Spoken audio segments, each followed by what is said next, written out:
If you ask Asians in the creative space if their parents can describe what they do, no. What does that mean to manage an artist? The gift that hip hop gave me was expressing myself in a way that was raw. Wu-Tang helped give voice to my anger. I am now an author. I wrote a book. My story speaks to the world. But the people that I most want to impact are women of color. What I am doing with any of these ways that I'm telling my story is cracking open the world's imagination on what an Asian woman can be, what a single mother can be, what a middle-aged woman can be. My daily existence is an act of defiance. The most extraordinary lives follow undefined paths. To find your voice, you may need to journey into the unknown.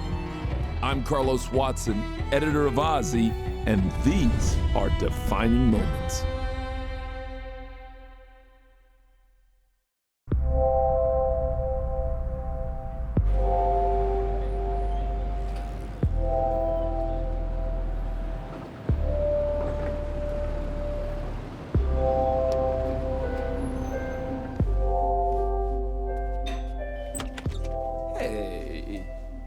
Did I get a hug or a shake? You get a hug. Nice to meet Hello, you. Mr. Watson. Thank Nice you to for meet having you me in too. your place. Thank you for coming. Yeah. It's an Asian household, so you have to take off your shoes. I don't, though. Oh, you don't, but I do. Yeah, kind of. That's how it goes because mine are clean and I'm a woman and I get to keep my shoes. Do you know what? Your house, your place. Thank I'm you. loving it. I'm doing My what rules. you're doing. I appreciate it. That's great. Hi. Thank you for having me here. I'm so excited that you're here. Now you're not a New Yorker though. I'm not. I'm from Vancouver, but smash cut into New York. Hip hop was kind of my first introduction to it. What would have happened if you had not gone into hip hop? Oh, I don't think I would be the same woman I am today. If it wasn't for Wu-Tang, I wouldn't have the kids I have today. I simply don't know what my life would have looked like had I not gone into hip hop.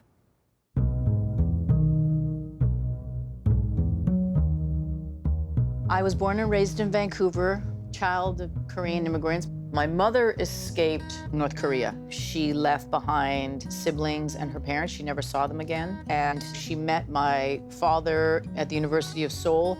They got married and they came to Vancouver probably in '64, and I was born in '65. Where I grew up was almost exclusively white. So I faced lots of overt racism. I got called chink, I got called Jap, I got called gook. My sister put a lot of energies into wanting to be assimilated, especially, I think, in the high school years. Every image I see of beauty and power and sex appeal is whiteness. I was ashamed of being Asian for not just a little bit, but for a long time when I had to talk about my parents' names. That was embarrassing. Listening to my parents talk with heavy accents was embarrassing. When people came over and they smelled our food, it was embarrassing. There was a period when she, I think, was kind of reacting against family traditions, sitting down at the table together, which was very important for my family, and eating Korean food. Sometimes my sister would see what my mom had cooked, and then she would make herself a grilled cheese sandwich. It created a lot of tension between her and my father. I was always defiant, and I was angry. And hip hop showed me how to fine-tune that anger and to own it. The first time I heard Grandmaster Flash and the Furious Five, the first time I heard the message was such a light bulb moment for me. It's like a jungle sometimes. It makes me wonder how I keep from going under. In retrospect, I believe that the reason that it resonated with me so deeply is because it was people of color taking control of their own narrative. How old were you? I was 17.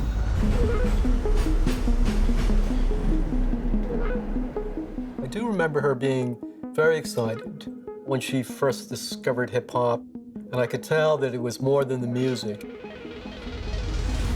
If you're the child of immigrants, most of us were raised to take safe jobs. My father, God rest his soul, a math professor. My mother, a librarian. My brother is now a tenured English professor at Vassar. There's no doubt that I was supposed to be an academic. There was nothing academic that really stimulated me. Hip-hop just opened my eyes like, oh my God. I was so anxious to get to New York that I skipped my graduation from university. University of British Columbia is where my father taught. It's where my mother worked. It's where my brother graduated from. And then their daughter's like, I'm just gonna go. That was probably really disappointing for my parents. Unhappy with the future her parents prescribed for her, Sophia rejected her native culture and would forge her own path, motivated by the need to create her own identity.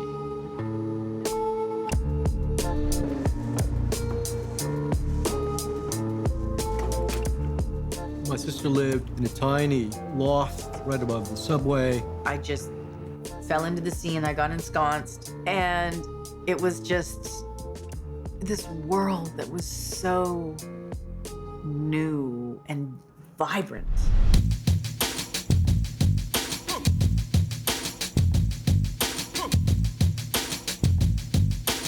I was in graduate school, and she would make me hip-hop tapes, and they were fantastic. Big Daddy Kane, EPMD, Public Enemy, Leaders of the New School.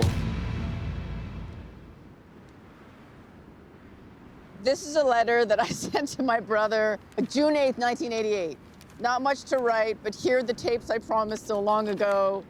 I started writing a song-by-song analysis of the hip-hop tape, but that'll take me a while to finish, so it's forthcoming.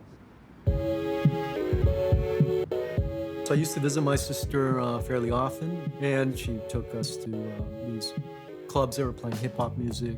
She was at the eye of the storm. There were these three promoters. They had this brilliant idea to have clubs, and they named them after chocolate bars. Payday is the one that I remember the most. There was also 100 Gram Bar, there was Mars Bar, I think, and they would move from spot to spot. Like, I remember one, I'm pretty sure, was at a Ukrainian hall. One was at a deserted Chinese restaurant, and it was just such a sense of adventure. There was no social media, there were no cell phones, so we would just get the flyer and call each other up. Oh my God, it's gonna be here, it's gonna be there. It was like going on like a wild goose chase. It was awesome. One of the people that I met in New York was Sean Karasov, this surly Brit who was doing A&R Jive in New York, and he was moving to LA. And he said, Sophie, I think you should come and interview for my job. And I was like, really? Wow, okay. I went and I interviewed with Barry Weiss, who was the president of Jive, and he told me later, he said, the minute you walked in the door, I knew that you wouldn't get the job. I'm sure Barry had doubts about me because I'm a woman, I'm Asian, I'm Canadian, but after an hour and a half of talking, he gave me the job. And I asked him recently, I said, Barry, why did you give me the job? And he said, because you were so deeply embedded in the scene that I knew that you would be a good scout. Rico Wade and Ray Murray from two of the guys in Organized Noise, CeeLo, 40, Gip, Joe, historic. I had the good fortune of meeting Sophia through some mutual colleagues, and I was taken with Sophia immediately. She's such an incredible force of nature. I mean, there's no doubt Sophia was a fish out of water. I mean, hip-hop and that world was misogynist, but she just was super enthusiastic, very knowledgeable, and she was fearless. Were you the only Asian? I was the first. I was the first Asian woman.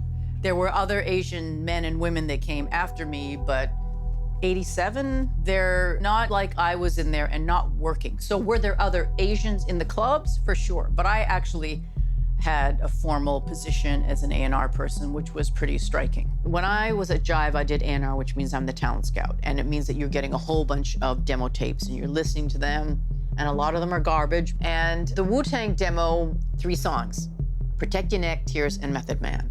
I remember putting it on and going,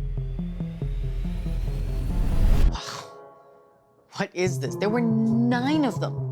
9 MCs. I mean, that's crazy. That didn't really exist like that at all. So there's no way Jive would sign them. Loud ended up signing them. But I was still so excited. I was a Wu evangelist. I was playing that shit for anybody. I was like, listen to this! I knew that I wanted to meet Riza. I knew that he was the brains behind it. And I got a meeting with him, and it was the summer of '93. He was gangly and taller than I'd expected. He greeted me with, "Peace, so." We went down the street from Jive to Locks Around the Clock for lunch. I then grilled him with questions about the Klan. He told me that most of them had met in Staten Island, which they called Shaolin. Riza had a unique worldview and clear vision for the group. When we parted, I thought, that's one of the smartest motherfuckers I've ever met. As I walked north on 6th Avenue, wondering when we'd next meet, he called out, "Yo, so." I turned quickly. "Next time, lunch is on me." And immediately, they'd take me in. Come here, Soph, you're with us now. I went to the studio, and I had met Method Man, and he rushes me into the back room, and he says, Sophie, you gotta come here. You gotta watch my video. I just got the video for Method Man. And he shows me the video, and sitting right across from me and watching me is this guy. And when the video's finished, he says, where are you from? Now, any person of color can tell you that that's rarely a question. It's a statement. It's saying, who the f do you think you are? Because you don't belong here. Before I could answer, Meth just flew in between us, and he yelled, that's Sophie Chang, and she's down with Wu-Tang. Never disrespect her again. On the one hand, I'm getting, you don't belong here. This is for you. But the flip side of that is here comes Meth saying to him, this is for her. This is her home. She is our family. Growing up as a yellow girl in a white world wanting to be white, I didn't really belong. Growing up being raised by Wu-Tang, I belonged perfectly.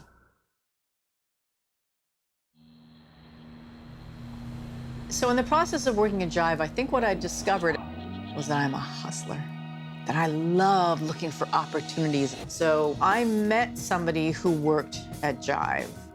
She did marketing and I did A&R. So those are two sides of a record, right? And so it occurred to me, wow, I have both sides of the coin here. I have me as a talent scout, and I have her as a marketing person. We should combine forces and start a company. And we did. Michael, who was the head of A&R at Warner Brothers Records, gave my partner and I a consulting deal. But then the first person that ever asked me to manage him was Old Dirty Bastard from Wu-Tang. And then I was managing RZA. And he was the first person to ever ask me to general manage a label, Razor Sharp Records, and I was the GM. Hip-hop embraced Sophia Chang, Yeah.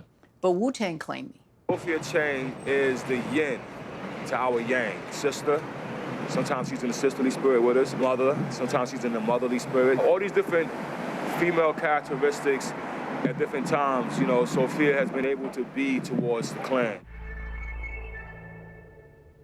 It was interesting and exciting to see my sister discovering her Asianness through hip-hop. And it coincided with her relationship with Wu-Tang Clan. It was sort of a perfect storm. Wu-Tang's infatuation for Asian culture was really intriguing to me. Wu-Tang loved kung fu movies and the themes that resonated so deeply with them. Loyalty, brotherhood, oppression, few against many. I didn't think, well, this is weird for you as a Korean to enjoy these Chinese movies. I loved it. All of Asia draws so much of its culture from China. I think, you know what, I want to study kung fu.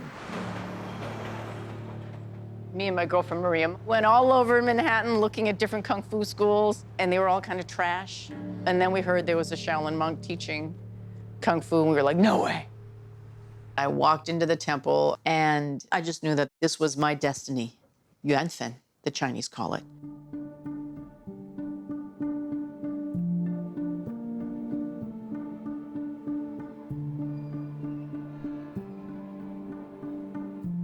So I go and I study Kung Fu, and who becomes my master? 34th generation Shaolin monk, Shi Yanming. Once I met Yanming, I went home that night and I called my parents and I said that I met the man I'm gonna marry.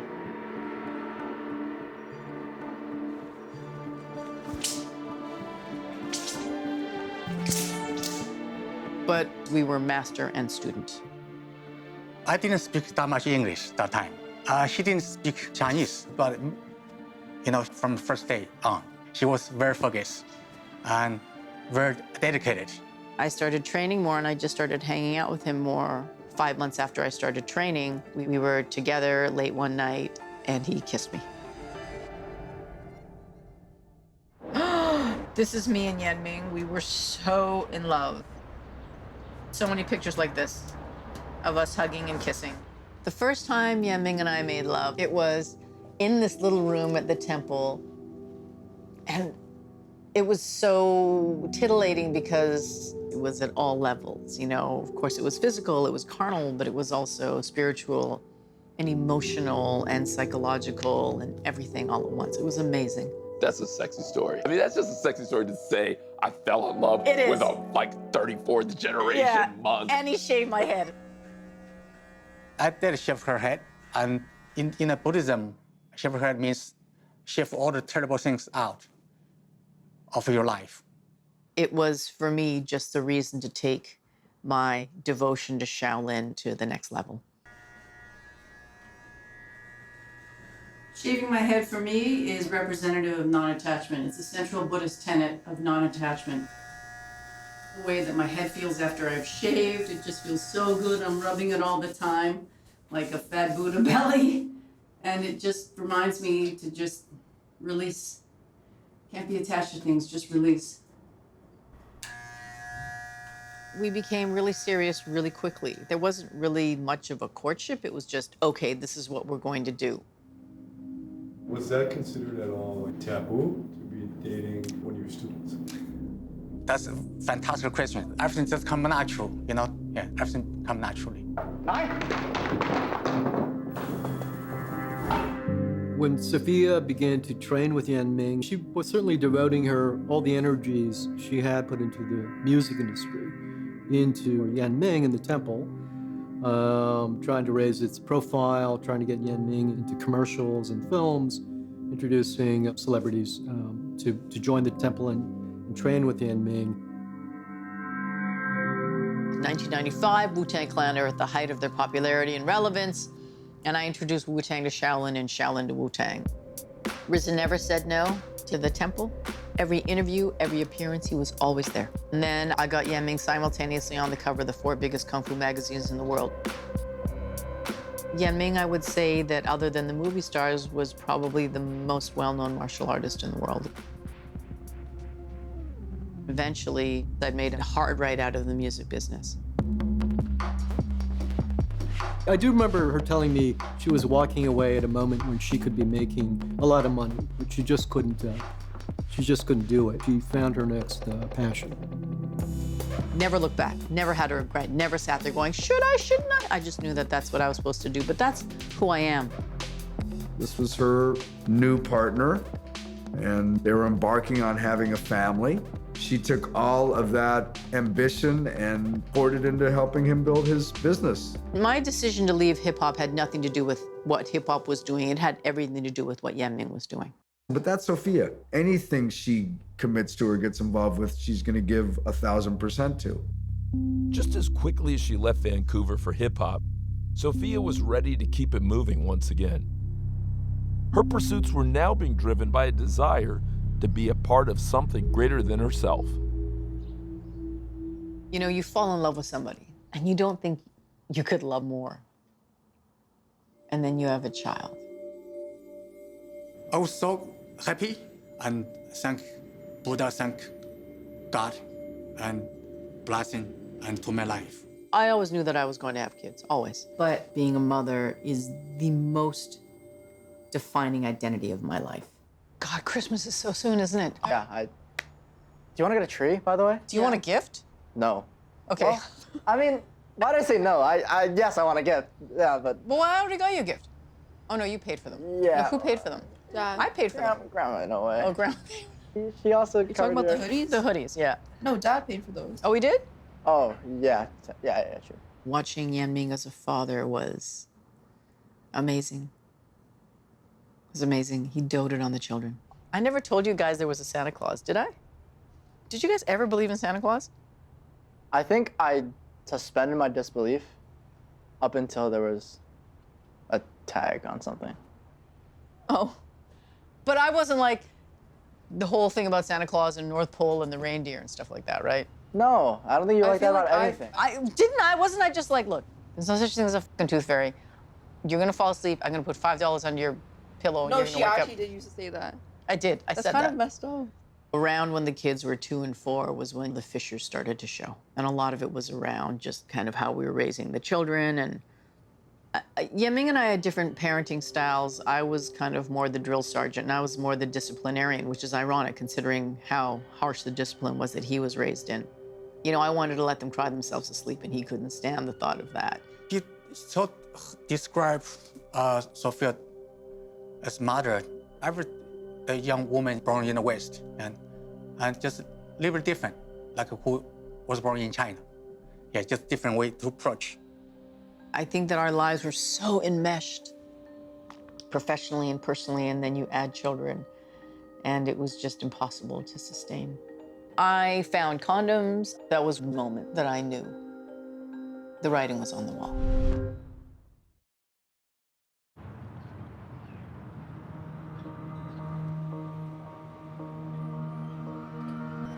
This was looking at my life and him getting immersed into my world and meeting all of my friends. You know, he defected here from China. He didn't have a big social scene. And so my friends became his friends. And of course they loved him to death. How could you not? There was no moment that brought on the end. It's not like I caught him in bed with somebody. It wasn't that at all. Death by 1,000 cuts. It was just an erosion, like so many marriages.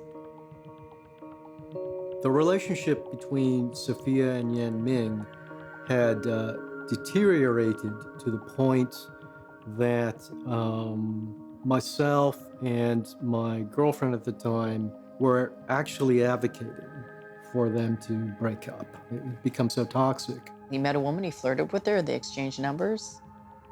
That's acting single. That's cheating in my mind. It's not physically cheating, but it's emotionally cheating. If we were just a couple, I would have just left, or he would have just left. But you have children. The calculation is totally different. We try to improve our relationship. We try to sit down and speak, talk each other, try to figure out what's the problem. Let's fix the problem. And you see each other every day. Even diamonds, you don't see that shine anymore. It was a good 3 or 4 years that I was in therapy. To my traditional Asian parents, the idea of separation or divorce, especially when children are involved, seemed to them, like a catastrophe. You never imagine a relationship not working out when you fall in love with somebody because you're just starry-eyed. But I tried and I tried and I tried, and finally, you know, I realized you've done everything you can. It's over. This is Yanming in his abbot's robes. The abbot is the head of the temple. Walking away from Yanming absolutely meant walking away from the temple, because that was a cult of personality, cult that I helped build. Sure, that was a low point in my life. Sure it was. I felt undervalued, I felt underseen, I felt betrayed. But it was eye-opening. There was one time that I went back 3 months after I left Yanming in the temple, and immediately these 2 of his disciples, 2 men, like 6 feet tall, walk up, and they just stand in front of me like bodyguards. And I'm like, you see this place? I built this fucking house, bitch. That was 10 years ago. We talk not that often. Sometimes, you know, if generating some problem. Maybe sometimes talk is good, sometimes don't talk, even better. Life, you have to figure out when it's good time, when you can, can communicate to open the road, open heart, open mind.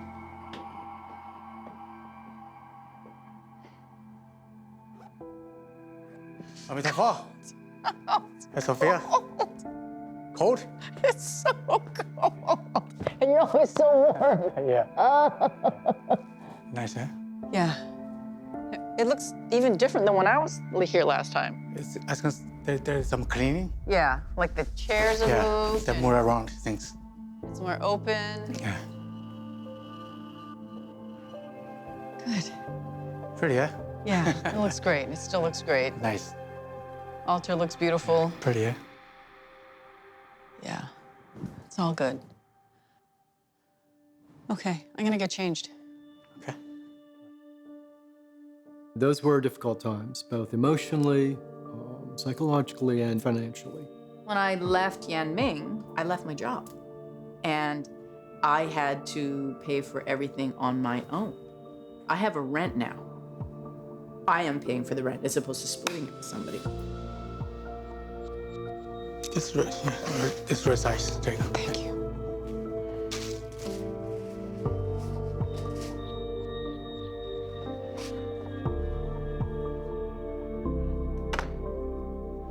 Despite her best efforts and intentions, Sophia's life was taking another major turn. But for the first time in her life, she faced a future filled with more uncertainty than enthusiasm. I was barely making any money working at the temple as a nonprofit, and I was broke. You went somewhere for a second there when you started thinking about that.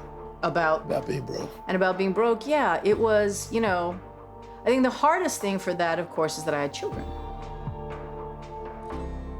She never once asked to borrow a nickel. She had too much pride for that. I'll never forget missing the bus. And I was late for something, and I had to be there on time, and I was forced to take a taxi. And I got in the cab, and I started crying. I was so stressed out. I was like, I do not have $9.50 for this cab. I'm not somebody that gets down very easily. I'm not somebody that goes home and cries herself to sleep. I'm not somebody that can't get out of bed because I'm so devastated by something. I am resilient. I am powerful. When Sophia left Yan Ming and also left the temple, she had to, in some ways, start from square one. I absolutely didn't think about going back into the music business. At that time, the music business was kind of in a really big state of flux, and a lot of people were out of business because of mergers. So the first time this notion ever crossed my mind was my mentor, Michael Austin, and started running a management company with the legendary Nile Rodgers. And Michael said, I'd like you to run the company. And I said, why me? He said, because, Soph, I've never known anybody as good with talent as you. So Michael and I worked together, and the biggest client we had was Raphael Saadiq. And working with Michael was a dream because, Michael could get anybody on the phone.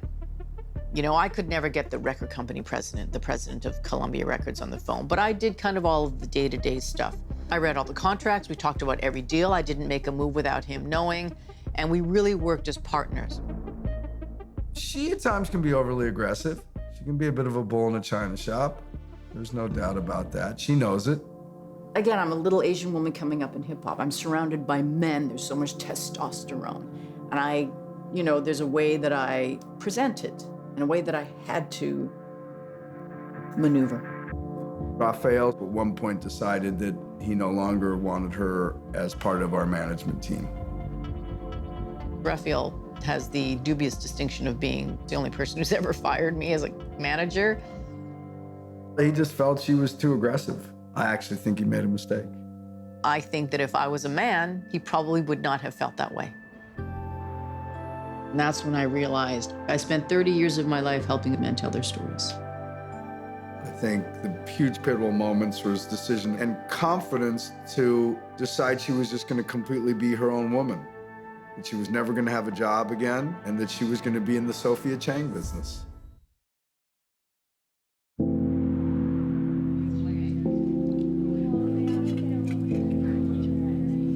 Do you want me to toss a salad already? Yes, please. Okay. Silverware is right there underneath Michelle. Ooh, came out a little spicy. Hope that's okay. So should I go ahead and cut the bread? There's a smoked Gouda in there, too. There's a what? There's a smoked Gouda. Whatever you like, Miss Sophia Chang. There's a line in Voltaire's book called Candide, and it's, Il faut cultiver son jardin, which means one must cultivate your garden. And cultivating my garden, part of that was finding my voice. My name is Sophia Chang, and I'm proud to say that I was raised by Wu-Tang. I did an audiobook. I feel more powerful than I've ever felt in my life, and I'm only getting stronger. There are other books in me. There is a scripted television show. What I am doing with any of these ways that I'm telling my story is I'm out here telling the world, in no uncertain terms, that I'm the baddest bitch in the room. I'm very excited and proud about my sister's latest chapter in her life. She seems to be writing it, literally. I was a yellow girl. I was ashamed. Wu-Tang showed me the beauty of my culture. Today, my relationship with Sophia, I respect her, I love her. This kind of things never goes away. I learned the greatest lessons of my life, training in Shaolin Kung Fu and learning Chan Buddhism, all because of this man. I will carry those lessons for the rest of my life. I will train Kung Fu for the rest of my life. Sophia, always in my heart. And precious lifetime together. Also, we had 2 remarkable kids. You know, people always say, how are your kids? And you know what I say? They're good people. They're kind, just, empathetic. They are amazing. So Buddhism is being present. Just being right here, right now.